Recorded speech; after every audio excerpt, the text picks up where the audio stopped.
So today, we're testing 2 magic bullet myths, which are myths about bullets doing something that they're not designed to do. And the first one comes from the second best television show of all time. MacGyver? You got it. Haha, I like this one already. Now, I know this is all just special effects, but I'm really interested to see if this is gonna work in real life. So what is it? All right. MacGyver is on a cargo ship. He's trying to rescue a boy who's locked behind a steel door. He empties out 6 bullets and ignites the gunpowder using an empty cartridge, and then blows the lock open. I wouldn't have thought of that one. Mac's method is to pack the powder from 6 bullets inside a shred of cloth. He stuffs that in the lock, shoves in an empty cartridge, and smacks the firing cap with the butt of his gun. Hang on. I thought MacGyver had an extreme aversion to guns. True, he took a .38 from a guard he just KO'd, but let's not forget, there's a child's life at stake here. Sorry, forgot that. But still, it's a loaded gun. I mean, why wouldn't you just point it at the lock and shoot it out? Well, he thought it would ricochet straight back off a steel door. So what do you guys think? I say, let's give it a try. Let's do it. It's unusual for us to start testing a myth with an alternate method, but this really is the elephant in the room. If I had only a gun to unlock a door, I mean, personally, I would try shooting it before I would even remotely think of MacGyver's method, so I guess we'll see if he made the wise choice. Grant and Tory fixed the gun just a foot shy of a similar lock stuck inside a solid steel door. Do we want to try to shoot out the tumblers, or do we want to try to shoot out the actual deadbolt? I think the tumbler is probably a safer option. For safety's sake, they've set up the rig inside the bunker. All right, we're hot, we're cocked, we're loaded. Let's get out of here. Even in the drizzle, they're better off out than in. Here we go. In 3, 2, 1. Ooh, that was a good one. Turns out it was much more than a good one. This lock was cracked with the very first bullet. We punched a hole in the face of that lock. What? Is it open? I don't accept that. We got it open in one shot. Wait. I am positive it was locked. I don't know what to say. This never happens to us. I fully expected us to be here all day, round after round, bouncing off the top or denting it. So MacGyver could have saved time and the cost of 5 bullets. But our job is to see if his method would have worked at all. Now, in order to understand this myth a little bit better and to see how this could possibly work, let's first look at how a bullet works. Now, a bullet is made up of a few different components. You have the shell, you have the slug, or the actual bullet, you have a firing cap, and you have propellant. In our case, gunpowder. Now, when you strike the firing cap, that ignites the propellant. And as the propellant burns, it'll create a large amount of pressure, which will eventually launch the bullet out the barrel. But Mac took a leaf from our book, using materials in ways that were never intended. Now, before we jump straight to the big bang, let's test his prep. First up, can you pull a bullet apart with your fingers? But he is MacGyver. He has the strength of 20 men. Apparently not. Tory has the zen-like patience of a 3-year-old unwrapping a birthday present. Okay, right now, your mom is in my head and she's saying, don't do that. So that's just Hollywood hokum. No. Ah. What about setting off a firing cap with the broad butt of a .38? Okay, so we need to test this MacGyver scene. We need to find out if you can set off one of these caps by hitting it with a gun. All right, this should be fun. Our guys are dedicated, but not insane. These cartridges have all been emptied of gunpowder. Ready, set, go. Now, I know it looks like we're having a lot of fun, but this is very dangerous. We're taking all the precautions to make sure everything is done safely. Nobody should ever try setting off a bullet outside of a gun. It's a bust for Mac's ignition system. Now, I don't know about yours, but I flattened the crap out of mine, and it still didn't go off. Why is that? That's because this tiny firing cap, flush to the back of the cartridge, is designed to be struck precisely by an equally tiny firing pin. So for our testing, Kari fits a similar pin in the base of the gun grip. Grant builds a simple rig to swing the gun, to smash the cap, to ignite the powder. Ba-bang! Bang. That is gonna be awesome. But just how much gunpowder do you get from 6 bullets? Okay, so that amount of gunpowder is only 30 grains. I mean, that's not a lot. Let me show you how much that is. That is all we have to work with to blow this lock up. I don't know if this is gonna work.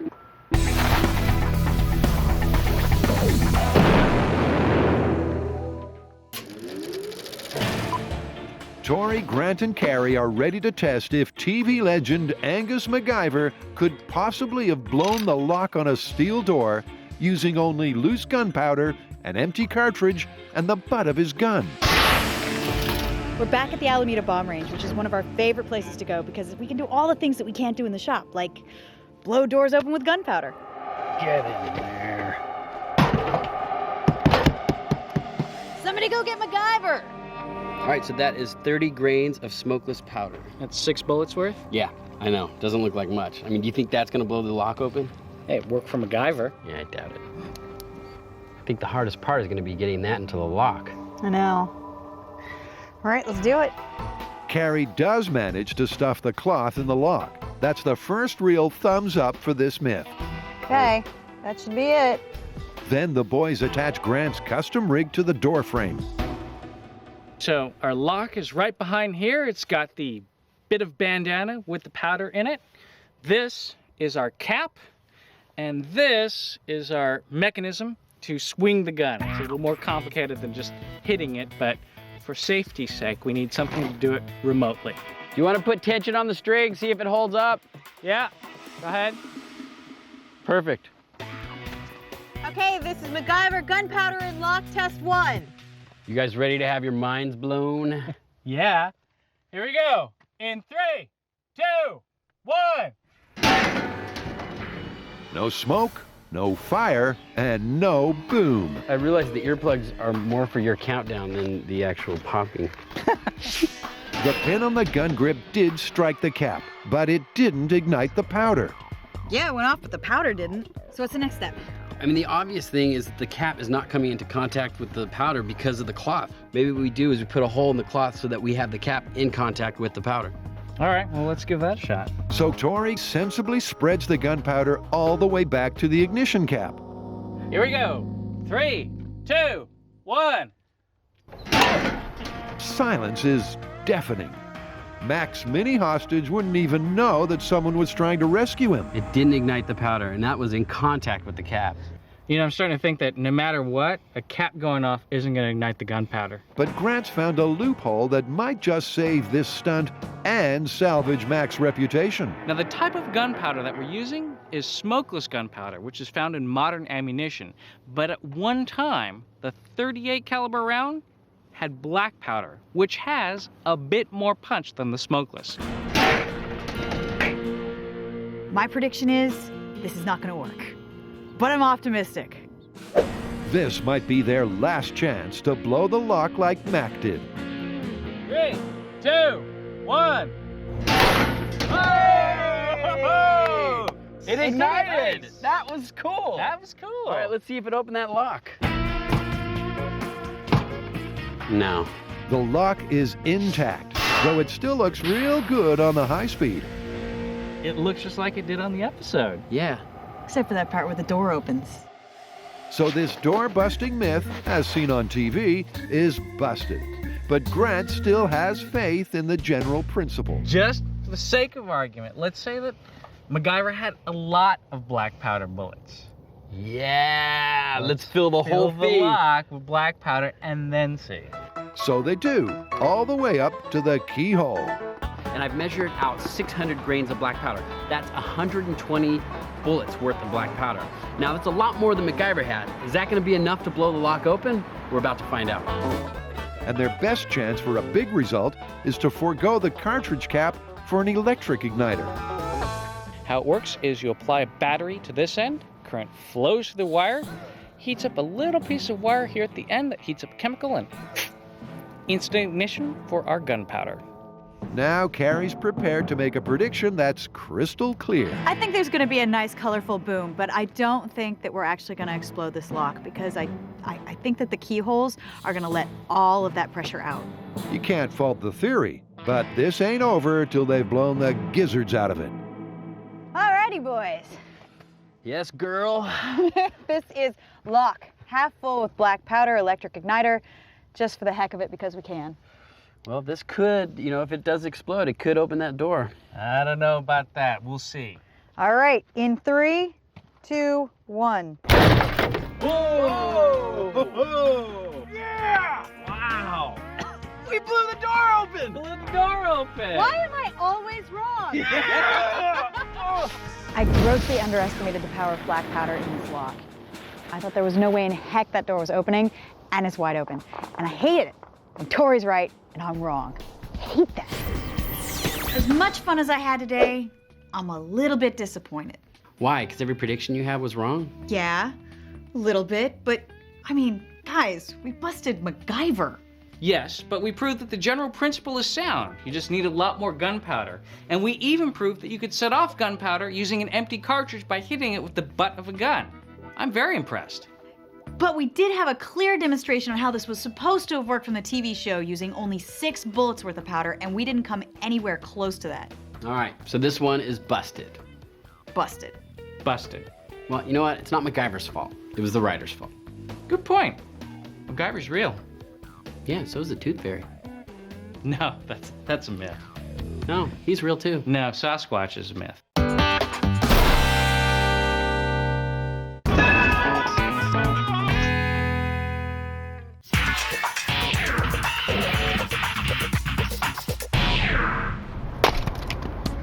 Why am I chopping wood, you ask? Not because I'm a lumberjack and I'm okay, but because we're about to test a myth that comes from one of America's greatest legends, Davy Crockett, king of the wild frontier.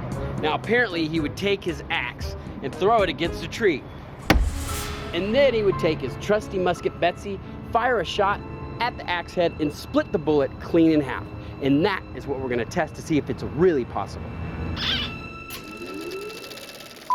Back in the early 1800s, Davy Crockett gained fame as a U.S. congressman and a fearless frontier type.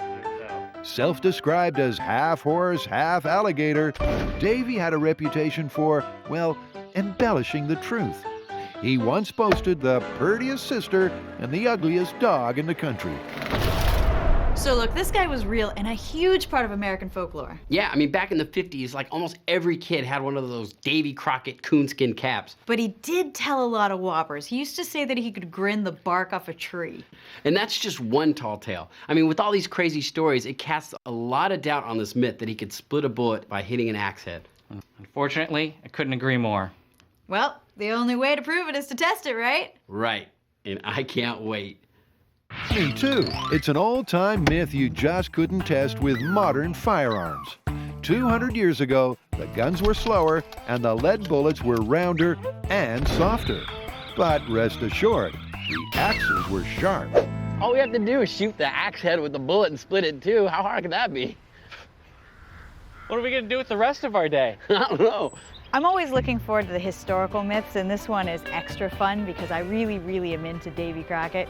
I love all of the cap and ball musket shooting. It's gonna be a good day. That's the spirit, Kari. Unwavering optimism in the face of yet another myth that beggars belief. Well, pin the tail on the coonskin cap. Now, hitting our targets with these muskets is gonna be tough. They're heavy, they're not as accurate as a modern day rifle.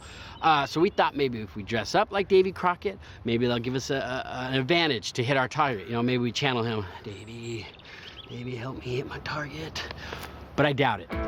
Now, most folk wouldn't take advice from a man who shot his own hat, but I wouldn't say that out loud to Jim Mitchell. Jim's an expert on antique American firearms. Jim! Good to see you again. Good to see you. Jim's outfit terrifies me. I feel like his hat's gonna bite him at any moment or just like crawl up on me. It's See, you've got a couple of 58 calibers there with you. Are you comfortable with them, shooting them, loading them? Maybe you should give us a little refresher course. It sure couldn't hurt. These old-time rifles aren't exactly user-friendly. First thing, you load up your powder. Measure your powder out into the measure. It's quite a procedure loading up a musket. I mean, you've got to pour the gunpowder directly into the barrel, and then you've got like a lubricated little patch that you stuff a lead ball on. You have to stuff it all the way down. I mean, can you imagine loading that thing over and over and over if you had to be a quick shot? But shooting these guns is just as tricky. They all need practice. And here's Kari's tip for making fruit salad in less than 1/10 of a second. Grant shoots a soda bottle. Nice. And Tory terminates a tomato. Get it. Get that tomato. That's what you get for not being organic. Woo! Right now we're just hitting the targets just to see if we could sight these guns in, and they seem pretty accurate. The tricky part now, though, is to be able to hit that axe blade dead center with the bullet so we get it to split. Because if it hits a little bit to the left or a little bit to the right, it might just deflect and stay one bullet. We need it to hit right in the middle so we see two pieces after the bullet hits the axe head. Tory, Grant, and Kari are testing the myth that Davy Crockett could hit 2 targets with 1 bullet by splitting it on an axe blade. So now it's our chance to do this myth for real. Now legend has it that Davy Crockett could do this trick from 40 yards. So we're gonna measure out 40 yards and give it a shot. But that's looking a long, long way off. And 40 yards. That's kind of far. I'm gonna take a shot, and down I'm gonna split it in the first one. But who knows, maybe I get lucky. Sometimes it's better to be lucky than good. Now we should get some idea of just how sharp the shooting has to be. Not bad at all. Let's try a take 2. Still a little to the left. Tory's got one more shot before the others get their chance. Confirming the 2-target myth means splitting a bullet in half. That's as tough as anything these guys have ever attempted. Look it. 1, 2, 3. Whoa! I hit the blade. That's great. That is crazy. Look at that. It just hit here. I mean, I was maybe 1/8 of an inch off from hitting it dead center. I think with a little practice, you could hit that. Yeah, I mean, if you practice, you'd be able to hit this all day. But I mean, we're not looking at accuracy. We're looking at whether or not you could split the bullet. All right, well, let's split the difference, come in 20 yards, and then try it again. All right. They bring the mark in because this myth is more about if a bullet can split in 2 than where you took the shot from. Hey, nice shot. Wow. Kari goes close. Whoa. Then closer as she grazes the handle. Look, you can see the burn mark. Nice shot. All right. Thank you. Good one. Give me one more. One more. One more All shot. right. Hard to say no to a girl with a gun.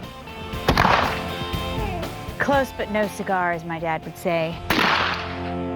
Look at that. Just grazed the axe. To be able to hit the blade by shooting offhand, it's going to take a long time and a lot of practice. Daylight's fading, so Grant gets to shoot off a sandbag. This could be the shot that confirms the Crockett myth. This axe don't stand a chance. You hit the blade, Look right here. Skimmed it. You're real close. so you just got to go over just like 1/8 of an inch to the right. Like a hair. The shots are almost perfect, but for this test, almost just doesn't cut it. You know what? It's incredibly difficult, even off the rest. So I'm gonna give it one more shot. And Grant can see Coyote Jim waiting in the wings. No splits. If Davy Crockett could do this, he was quite a shot. Now, before we move on to the expert, how would you guys feel about me taking one shot from the bench? Sure, go ahead. Knock yourself out. I'm dying to do it. And we're dying to see if this split bullet myth is just another tall tale. Someone needs to step up and hit that blade with perfect precision.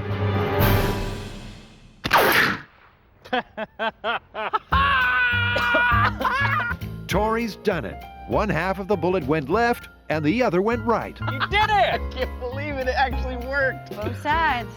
Look, right there, that's where it hit. Chink, chink. Yeah. It's confirmed. Totally confirmed. Who thought that? Davy Crockett didn't lie. That is sweet. But Jim won't go home till he's had a fair chance to reconfirm the myth. Just for a little fun, we put some balloons on either side of the axe. That way we can see if Jim can actually burst both balloons with one Davy Crockett shot. Want to give it one try at the original distance here. Jim's backed off the mythical 40 yards, and he's shooting off hands. Good job, Jim. Nice shooting. All right. Wow. It's an amazing display of frontier marksmanship. It must be the outfit. The eye of the coyote. Davy Crockett's unlikely myth of the split bullet is confirmed, and then some. So we showed you can split a bullet and take out 2 targets at once. Yeah, that was using an axe, ammunition, and weapons from Davy Crockett's time. And a little bit of mojo from Davy Crockett. The outfits. So this one's confirmed. Confirmed. Confirmed.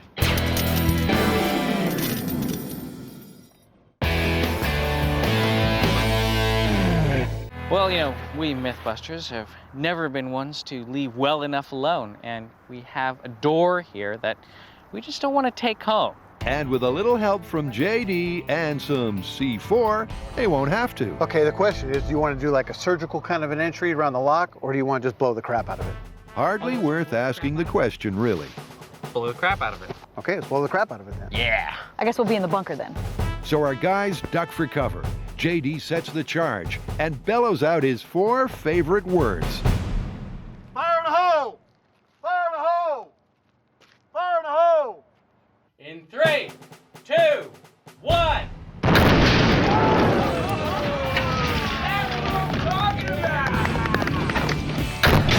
To borrow a phrase from the poet of plastic explosives, Jamie Heineman, bye-bye door.